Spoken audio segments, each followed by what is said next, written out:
All right, everybody. I want to say welcome back. Uh, this has been an exciting space traffic management conference. All things considered, with the pandemic, appreciate everybody's participation and really awesome engagement so far. Great questions, lots and lots of participation. So this is our final roundtable for the conference this year. It's going to be on space security. It's going to be moderated by Carrie Christensen, and I'm going to let her take it from here, and then I'll see you soon. So Carrie, it's all you. Okay, great. Thanks, Mariva. Welcome, everyone. Thanks for joining, as Mariva just said, and took half of my opening paragraph, so thank you for efficiency.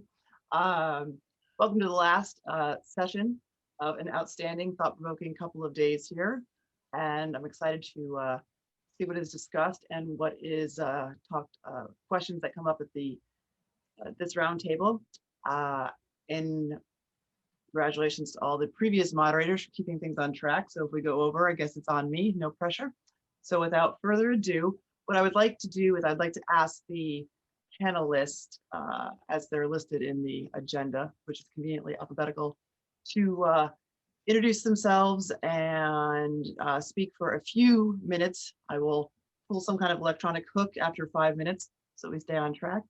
And I will be reviewing the Q&A section. Please be sure to put your questions in the Q&A section, not the chat, just so that they're not missed. We might not be able to answer them live, but they will be answered at some point, if not during the session itself. So if Sandeepa, yes, there you are. I'm going to turn it over to you, Sandeepa, please. Thank you. Thank you. Good morning, good afternoon, and good evening, depending on wherever you are. I'm Professor Sandeepa Bhat, Professor of Law at National University of Juridical Sciences, Kolkata in India. I have been teaching space law since last more than 15 years. I'm also a director of a Center for Aviation and Space Laws at National Institute of Juridical Sciences. Over the period of time, I have also been associated with the Indian Space Research Organization with respect to the drafting of national space legislation for India. Today, in this short session, I have a very short PPT as well, so let me just share the screen with you.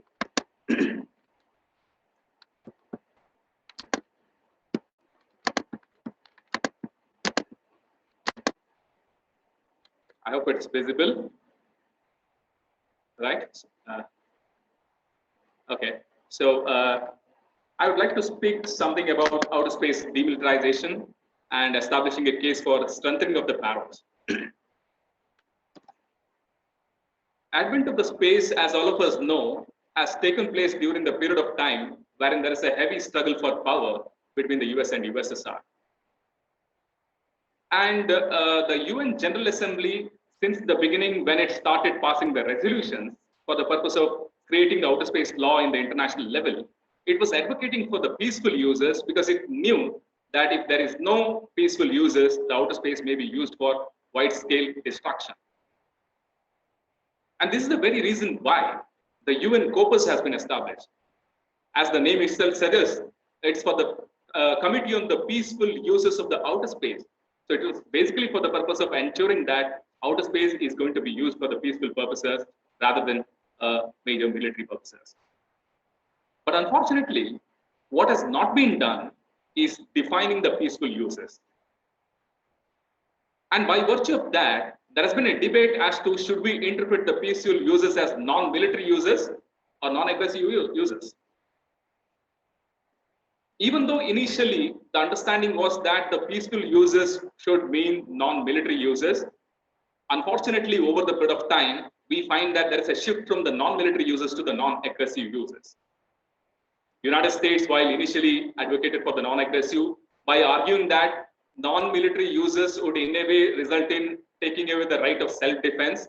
So military uses may be essential for the purpose of defending their satellites or maybe their activities in the outer space. So therefore, it was advocating for the non-aggressive use of the outer space, even though it's some sort of a military use. Unfortunately, most other countries, despite the fact that they advocated for the non-military users, if you look in practical terms, like say maybe the erstwhile Soviet Union or presently Russia, China, India, Japan, or whatever other countries which we are speaking of, in practical terms, we have also gone for non-aggressive users. Most of the countries are having the satellites with the military applications. So therefore, confining the outer space for entirely non-military users is not in practical terms, and peaceful users has been in a way given a meaning of non-aggressive users. And by virtue of that, we are having several direct as well as indirect military users.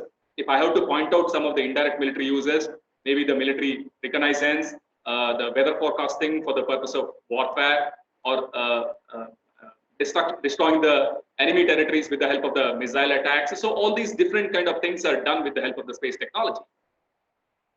Apart from these indirect users, we are also having the direct use of outer space for the maybe for cyber attacks, maybe even for actually the ASAT testings, anti-satellite missile testings, and even the United States proposed plan of strategic defense initiative. So of course, there has been more extensive military activities which has been carried on over the period of time by the states. So we are moving from indirect users to the direct users of the outer space for the military purposes. As far as the regulation of the military activities in outer space is concerned, I believe that one of the major provisions which is existing in the space treaties is Article 4 of the Outer Space Treaty. Despite the fact that there are some other indirect provisions, of course, the major provision which would counter the weaponization or to a certain extent the militarization in the outer space has been Article 4 of the Outer Space Treaty, the text of which I hope mentioned in the slides itself, because actually I would like to focus on both the paragraphs of Article 4 to show how inadequate it is in terms of regulating the militarization in outer space. First of all, the first paragraph prohibits the orbiting of the nuclear weapons or any other kinds of weapons of mass destruction, as well as stationing them in the outer space. But unfortunately, this paragraph is confined only to the nuclear weapons or any other kind of weapons of mass destruction. Doesn't mention about all kind of the weapons. There is no prohibition of all kind of weapons in the outer space. Added to that, the paragraph only prohibits the orbiting or stationing of the weapons in the outer space, not about testing. And even if we look into the second paragraph, wherein the testing part has been mentioned, it prohibits only the testing on the celestial bodies, and it does not prohibit the testing on the outer space per se. That is why the ASAT testings have been carried on without violating Article 4 of the Outer Space Treaty. And the second paragraph, if we look into it carefully, it says moon and other celestial bodies shall be used by all state parties to the treaty exclusively for the peaceful purposes. Where is the mention of outer space? If we look into the second paragraph, it omits the outer space in terms of the peaceful users. By virtue of that, there is a kind of inadequacy in terms of Article 4 of the Outer Space Treaty prohibiting the militarization in the outer space. So by virtue of these loopholes in Article 4 of the Outer Space Treaty, military activities are being carried on unabated in the outer space. Now, in order to combat the military activities, what kind of efforts have been done? I should say that one of the major efforts in terms of the regulating the military activities in outer space or to supplement the Outer Space Treaty to a certain extent has been the 1981 Paris Resolution, the Prevention of Arms Race in Outer Space Resolution, wherein the Committee on the Disarmament has been asked to negotiate a separate treaty with respect to the prevention of arms race as well as to prevent the ASAT testings in the outer space. Unfortunately, despite this, over last more than 4 decades, we could not achieve the treaty due to the difference of opinions and maybe to a certain extent the single-handed objection by the United States to have a separate treaty with respect to the demilitarization. We could not have a hard law which has come into existence over the period of time. So we have some soft laws. Even General Assembly resolutions are continuously speaking about the peaceful users and regulating the arms race in outer space. But unfortunately, we don't have a treaty. I think that is something which is absolutely essential, and we need to go a step forward to have a binding treaty to ensure that the outer space security is not going to be threatened. We will be having the peaceful users of the outer space. In the absence of this, maybe that we might be having this as the future. wherein we will be having more extensive military activities, which may be detrimental to the interest of the mankind. And I should say that this is also contrary to Article 1 of the Outer Space Treaty, which clearly indicates that the outer space and celestial bodies should be used exclusively for the benefit and interest of the mankind as a whole. They should not be used for the detriment of the mankind. So probably establishing a concrete treaty in terms of the prevention of arms race in the outer space is something absolutely required at this moment, so that actually outer space can be used for the benefit and interest of the mankind as a whole. That's all from my end. I hope that actually I'm within time. Thank you so much. Thank you very much. It was worth letting you go over a little bit for that last slide. Not that I want that to be our future. So without further ado, I will ask Dr. Biswal to take it away from here. Thank you.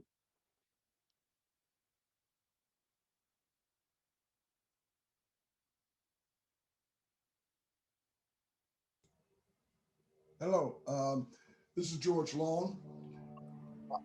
Oh, excuse me. Sorry. We'll come to you next, George. Go ahead, Dr. Biswal. Yeah. Hello, this is Malaya Kumar Biswal, MSc graduate student from Department of Physics, Pondicherry University. And I'm going to present about legacy and prospect of India's anti-satellite mission test. Let me add the slide.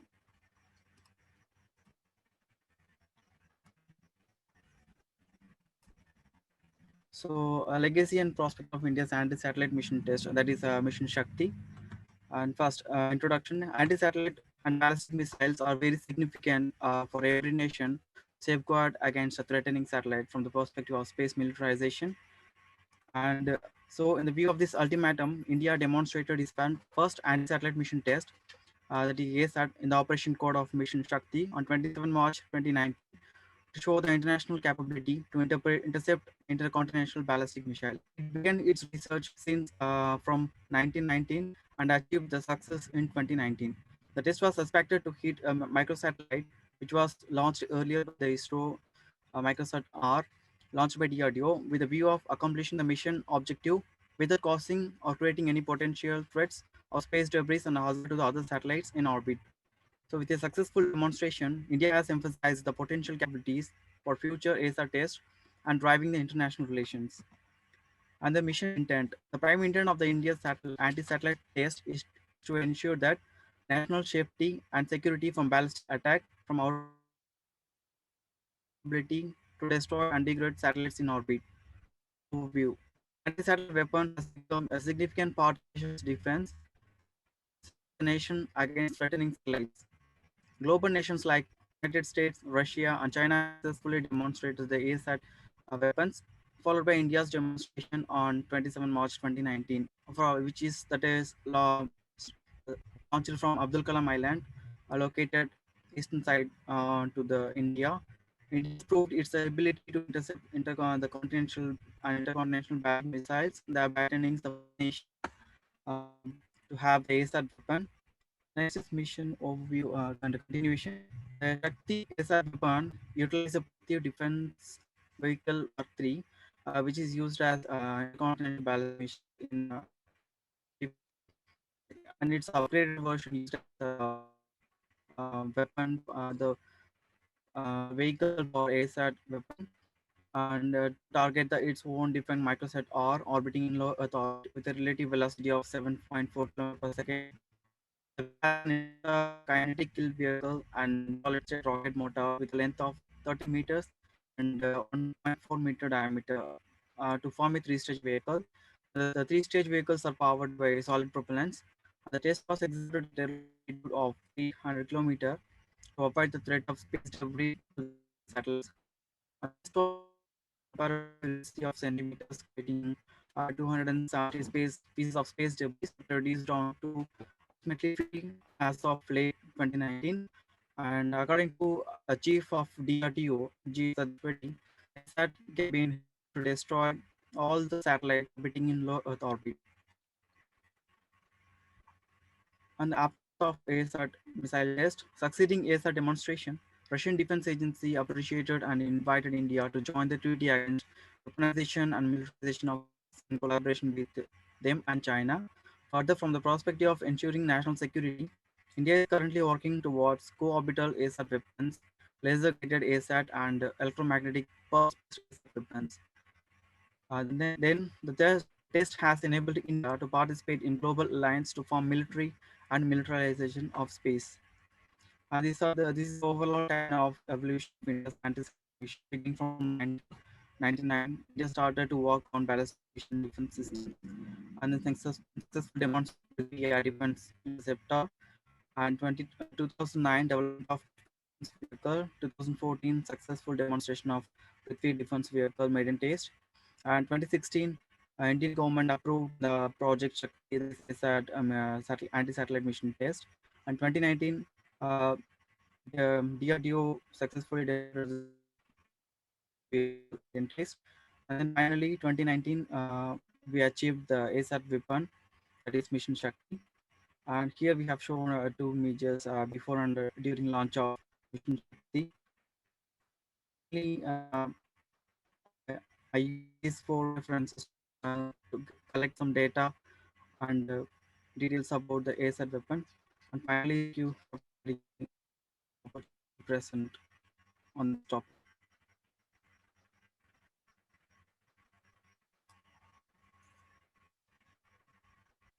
Okay, thank you. Your audio was a little shaky in and out, so you might get a lot of clarifying questions, but I know from seeing your paper before and following along that it's we're able to gather most of your story. So thank you for that.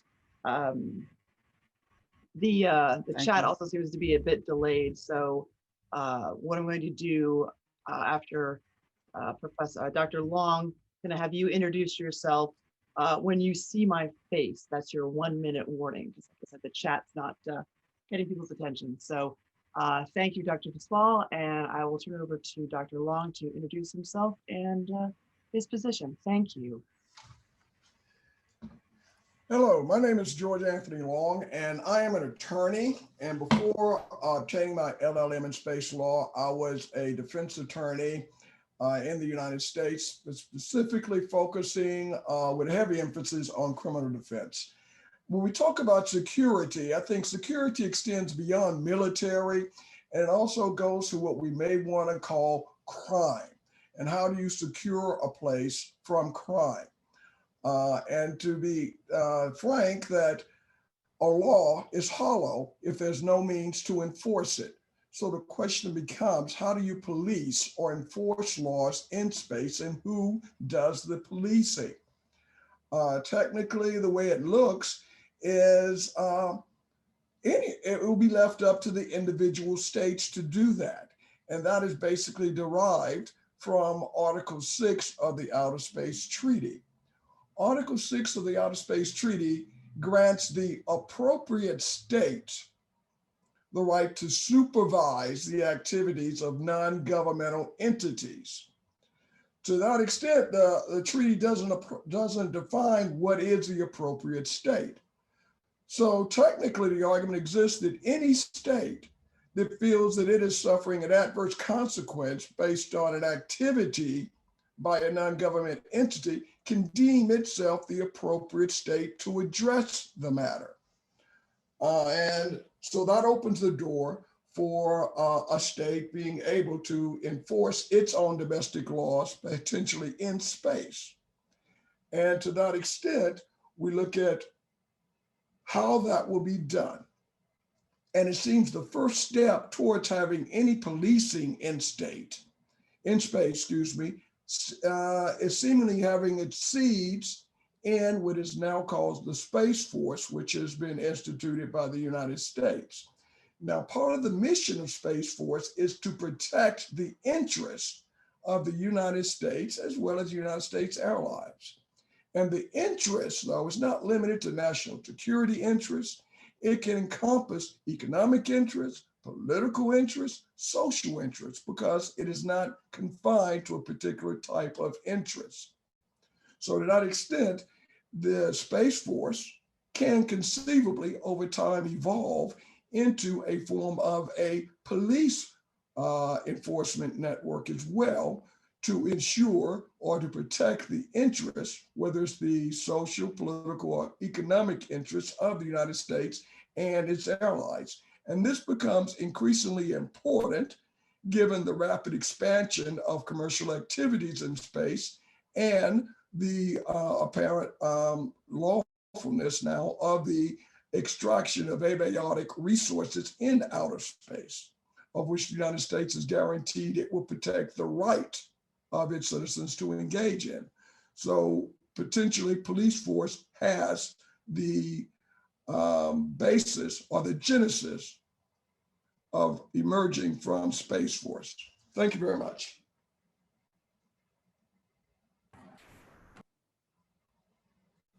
You were so efficient. You caught me off guard. Thank you very much. We're back on track. So, very interesting new perspective. So, having heard from our esteemed attorney, we will now move on to the most honorable Marshall, who looks like he's in a either visited or is in a very lovely, temperate, non-New York winter location. So, over to you, sir. Oh, wait a sec, you're still muted. Hold it, wait, you're still muted. Hang on, let's. Somebody, Allie? yeah, Allie Oh. or Okay. Oh, there you go, there you are. All right. I'm John Marshall, and I'm the senior judge of the 14th Judicial District of Texas. And that is a primarily civil court. And but I always say that civil courts are really just crimes by contract and assault with motor vehicles primarily. So Mr. Long and I would have a lot to talk about, I believe. One of the things that I address in my paper, and I know it's online and so forth, is the problem societally of the impact of the technological revolution that essentially dates back to the immediate post-World War II period, but certainly was accelerated by the Apollo program. And I liken this to Captain Ahab pursuing the white whale, because this pursuit of technological excellence and supremacy and combining with it the economic impacts of this as national policy and so forth. And the previous speakers have all touched on that, national security and national interests and so forth. But the problem is, the reality is beginning to appear that this is being pursued without a systematic approach to what did we learn from the last failure. And the perfect example is the Columbia disaster, in which the report says quite clearly that, well, you know, this happened and it's a bad day and it's a catastrophic failure, but we can fix that, without any reference to what preceded it or what steps in redesign or anything like that should be done.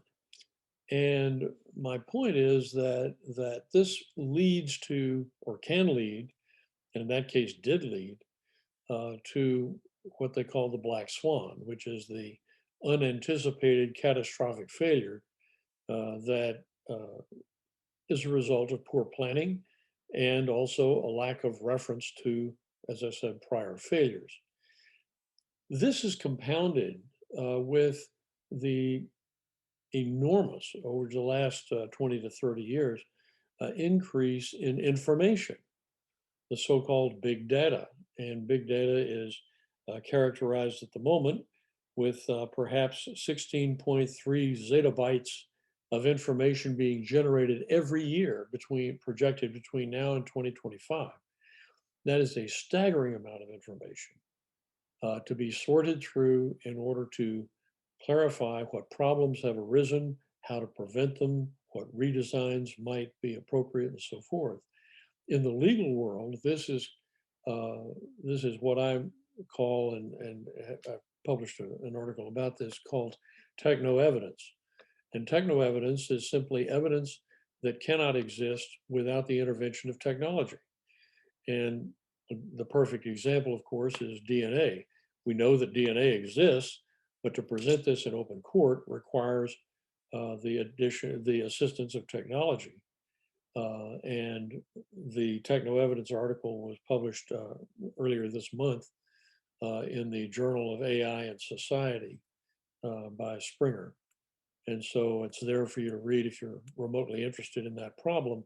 But as a lawyer, the problem now is, since you cannot cross-examine the computer, how do you go about cross-examining the programmer / operator who is standing there in front of you or in front of a jury spouting, well, the machine says this, the machine says that? You fall very quickly into the paradigm of Sleepless in Seattle, that if it's in the computer, everyone will believe it. But that's not true. And that's the gist of the Black Swan. Am I done? I'm done for my opening statement anyway. Excellent. I'm scrambling for the mute button. I'm sorry. No, you are under time, and thank you. Well, I sir, saw for your that. head pop up. That was my clue. You know. Yes, despite my fake background, it's a New York City apartment with bookshelves and cats and a lot of balancing. So there's probably defying the laws of physics. But no, you are under. Very interesting, and thank you for not making me. I don't know if I could cut off a judge from Texas. So, no, thank you. See, there's your well in time. Well in time. Okay, so I believe that brings us to. I mean, of course, now the only name I don't see on our screen is our next speaker, who is Dr. Phanindran. Are you Prasanna on? Phanindran. Oh, there you Can you are. hear Oh, me? yes. So I'm sure I mispronounced your name. I apologize. Yes, Yeah, you are no on, and problem. Thank you. we can hear you. So please go ahead. Thank you. Greetings, one all present here, and I'm Prasanna from Graha Space, and I'm here to present my paper, Generic and Cost-Effective Framework for Space Threat Assessment for Emerging Space Economy. So let me present my paper.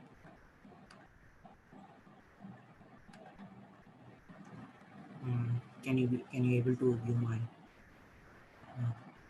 PDF presentation? Yeah, okay. So our main agenda today is to briefly know about the space and ground-based threats and the threat analysis framework for those threats. As you all know, during the second half of 2020, the USAF organized a hackathon named Hackasat. The primary motive of this hackathon was to test the security framework and infrastructure of those US satellites. These kind of hackathons shows us the importance of space security systems.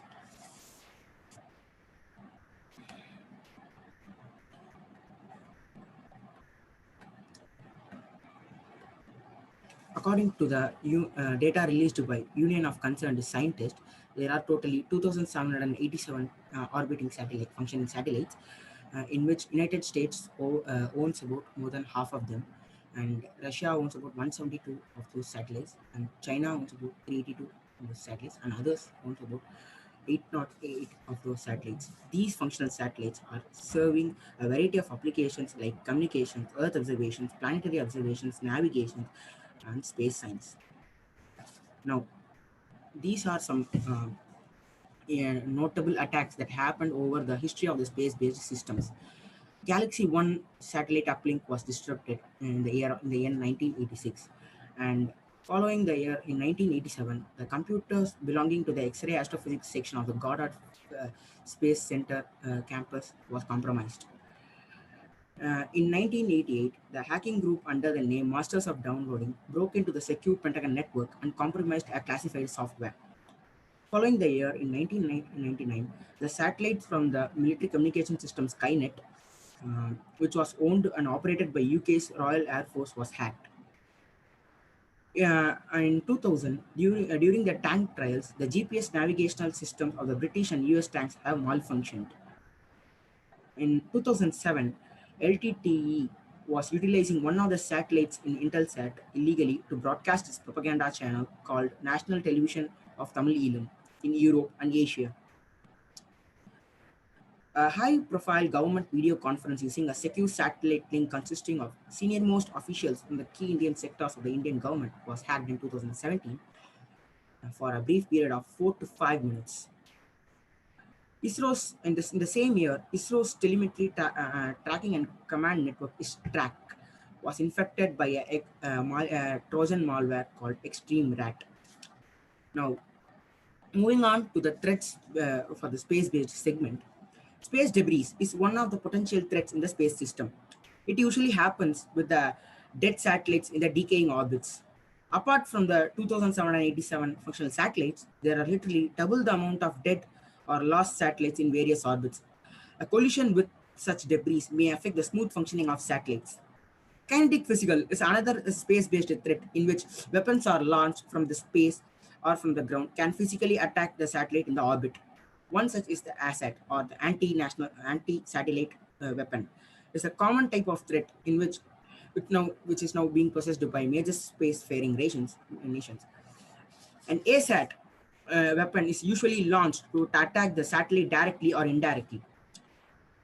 Non-kinetic physical threat is one of the threats which high-powered microwave, which uses high-powered microwave. HPMs can disrupt the satellite system and the subsystems, electrical circuits, processing units, and etc. High-power lasers also work very similar to this manner and can blind the satellite optical systems. But also it requires a huge amount of power and should be in the line of sight of the satellite. Although these space-based threats were more vulnerable, but it also requires a lot of resources, protocols, and the necessary equipment in order to crack.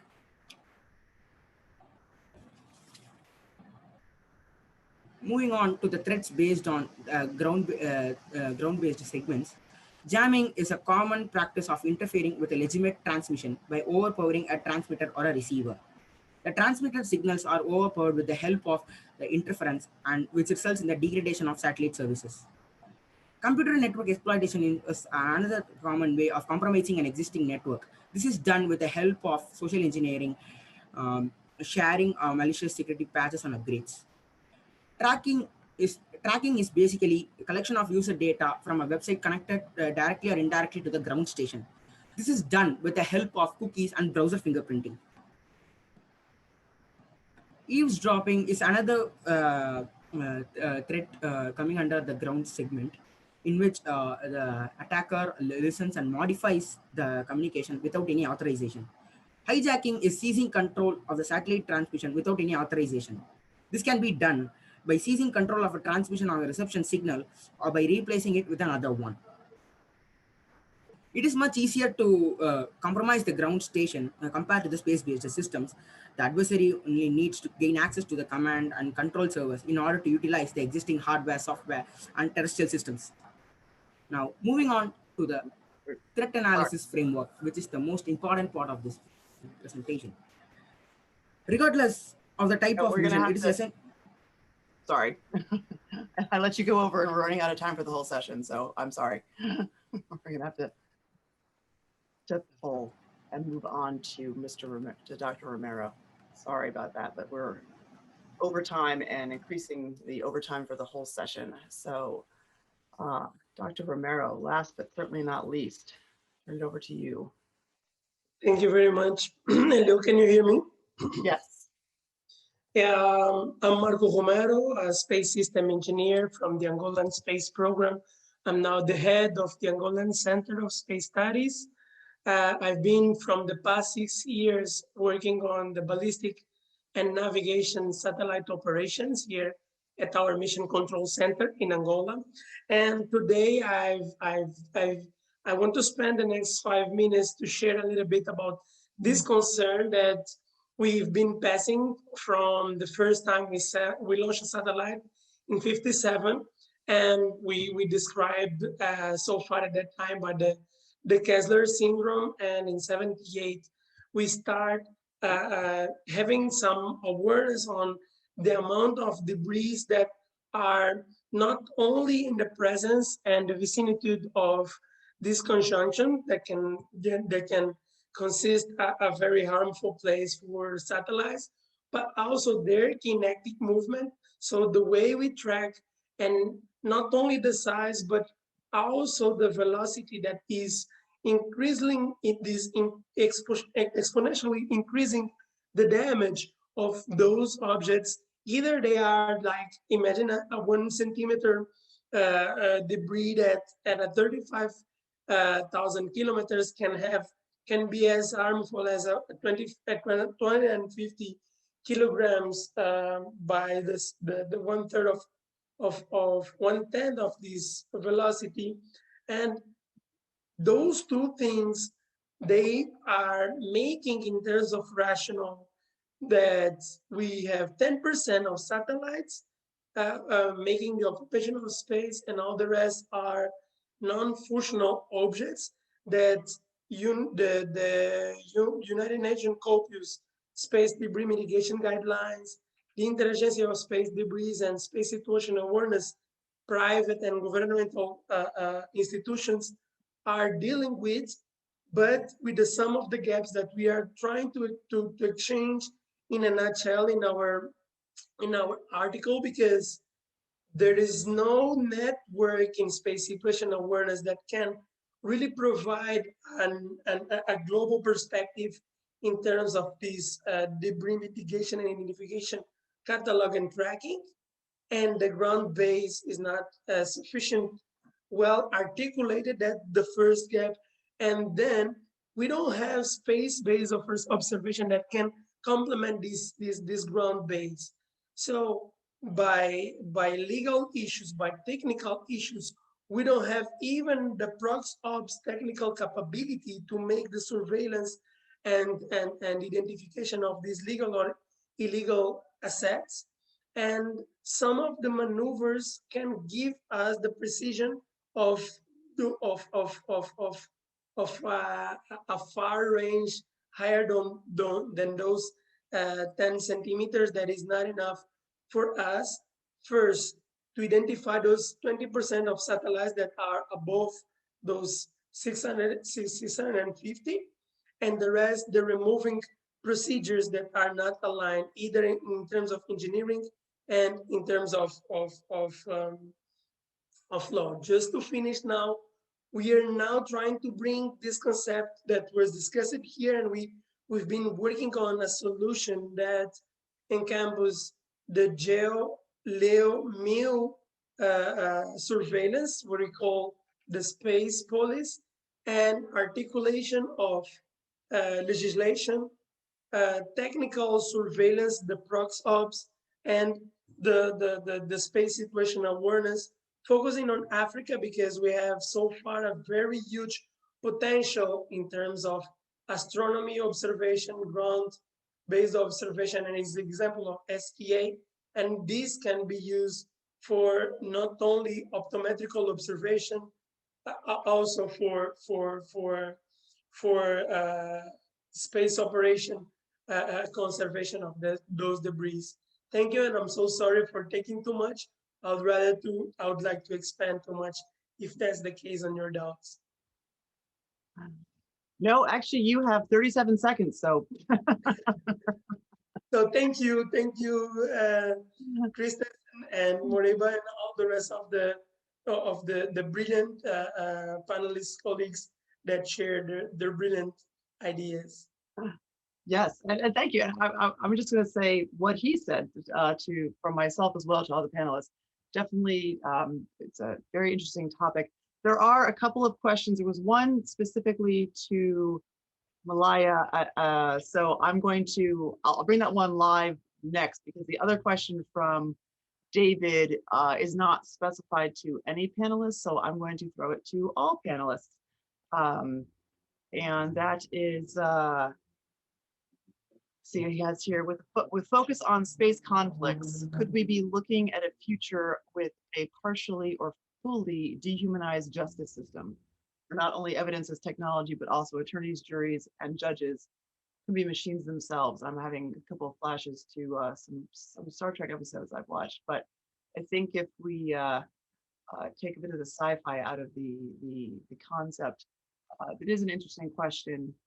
And I'm not sure if our esteemed lawyer and our judge would like to envision a future of robot juries, or if we already live in that kind of state, or if someone else would like to take it on, of what the future of the space justice system could look like.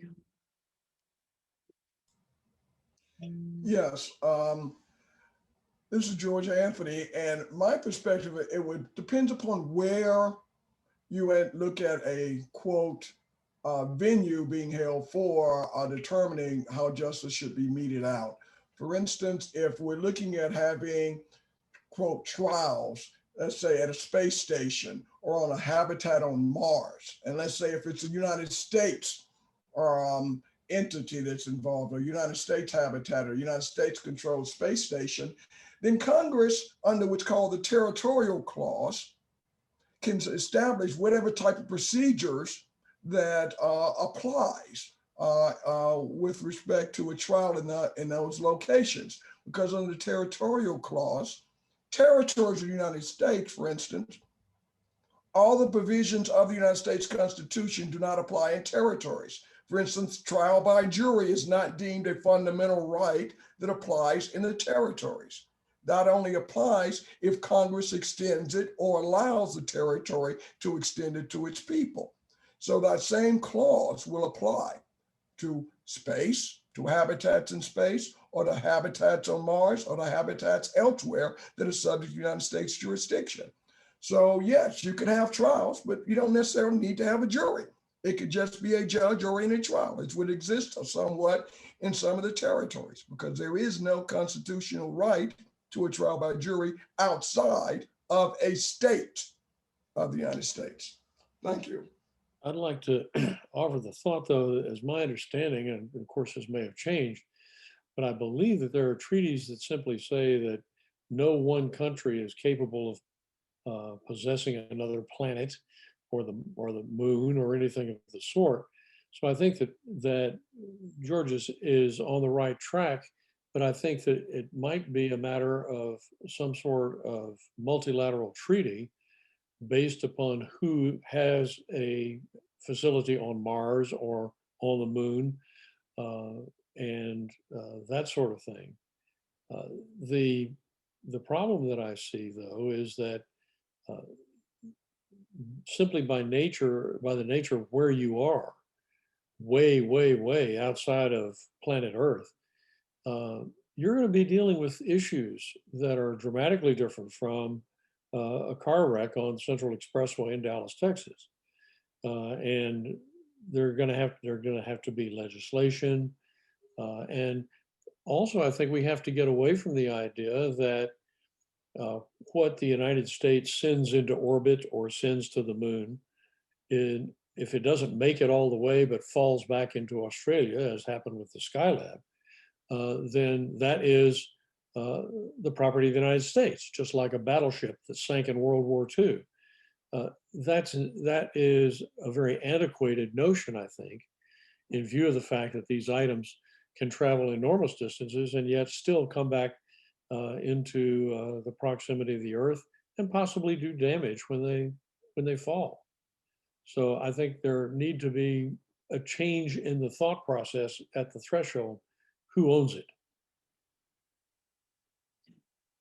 Excellent. Excellent. Yes, thank you. Thank you both very much. Yes, I always find myself when I participate in these kinds of conversations that sometimes it almost seems to be easier if something falls and lands in a designated water space, because it's okay, it's off the coast of Florida. Well, there's some borders already defined. I wish this was not a virtual conference, because I feel that especially if we were in Europe, we could all take this very lively conversation to the conference cocktail hour and talk about it for quite some time.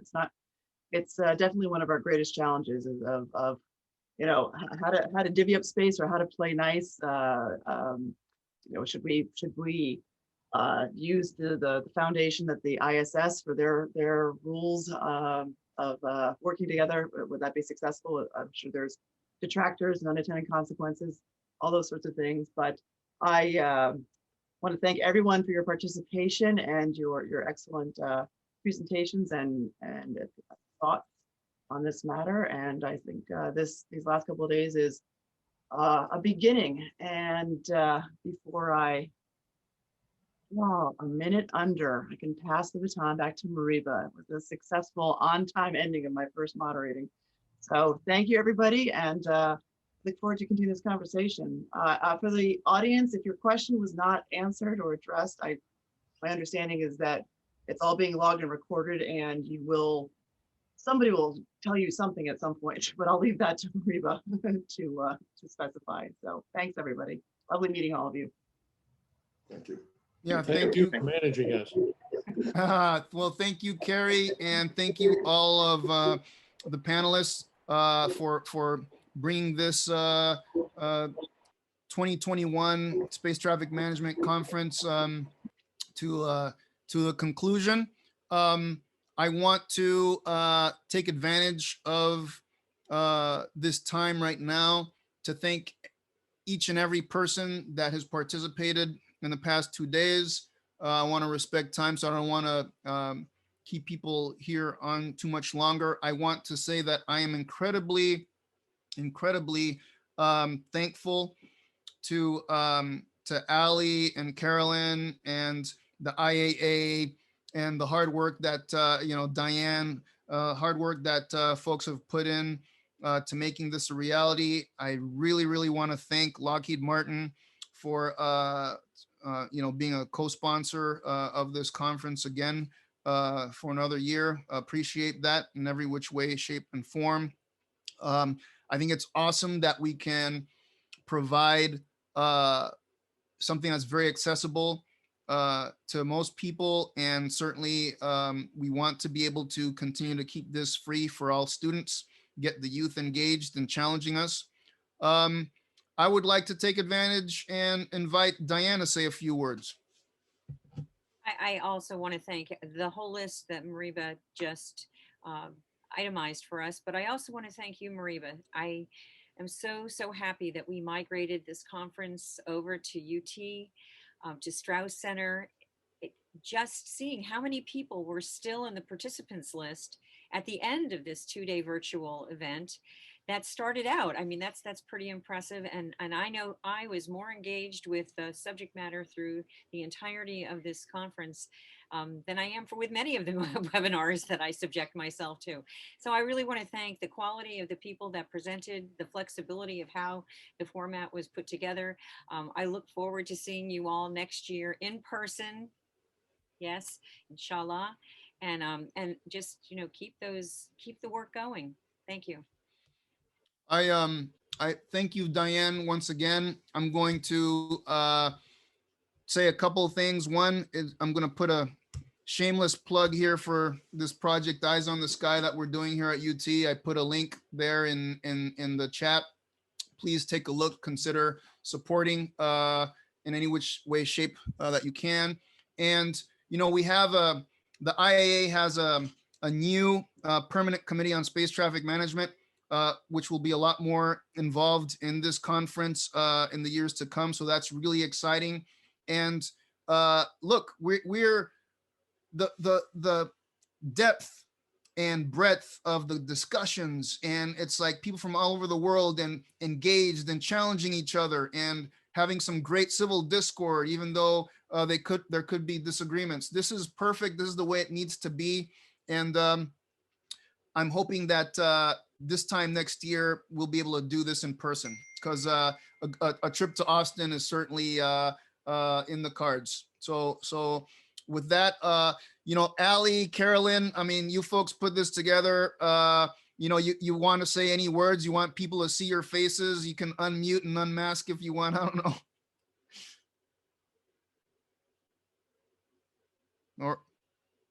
All right, there we go. There's Ali. Everybody, thanks for joining us. It's been great. Please email me if you have any questions. Perfect. She's got a very translucent kind of Casper the Friendly Ghost look going on. I won't question that. And then Carolyn, thank you very much. And to each and every one of you, thank you again. And hope to see you all soon. Okay? Stay safe and healthy. Much love to each and every one of you.